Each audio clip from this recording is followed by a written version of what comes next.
Aspects of human experience are explored through a variety of different modes and media. Composers capture the complex nature of human experiences, which provide us with new perspectives by revealing the complexity of individual and collective experiences. Novels serve as a way to unify groups because as readers we are invited to both identify and empathize with characters in the text collectively. To Kill a Mockingbird, written by Harper Lee, is set in a small town of Macomb during the Great Depression. It follows the life of an 8-year-old girl named Scout who watches her father Atticus defend a young black man accused of raping a white woman. Through the experiences of prejudice and contrast of good and evil in the novel, we become aware of our own attitudes and behaviour towards others, educate ourselves, and focus on the positives in life in order to support others. Lee was inspired by many personal experiences in her life whilst writing the novel, including that her father was also a lawyer who defended a black man.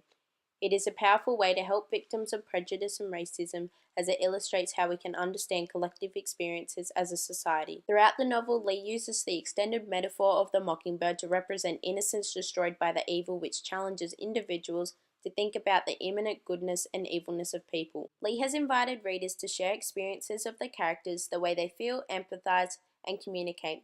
The inherent issue of racism creates a naive and ironic tone. The prolific use of the word nigger throughout the novel and Scout's nonchalant response to its usage, evident through her childlike dialogue and insightful adult reflections, shows how this type of derogatory language and attitude was commonplace in the 1930s. It proves that racism towards African Americans was acceptable behaviour and ingrained in the fabric of society in the 1930s. It is through human experience that we have challenged and changed how we act towards African Americans for the better in the present. Lee also demonstrates a contrasting perspective on how Negroes within the community display ingrained attitudes between the black and white society. The hopeless tone of Atticus, "they've done it before and they'll do it again, and when they do, seems that only children weep," demonstrates the repeated notion of prejudice in the novel. It demonstrates how Lee has channeled her personal experiences of racism to portray that as a part of the human condition, it is embedded in us that we experience hardships in our lives. Through this, we learn that human motivations and behaviour towards certain situations are the results of how we experience life. This is demonstrated by the Finch family's belief in respecting everyone equally, as it is contrasted to a number of other worldwide views.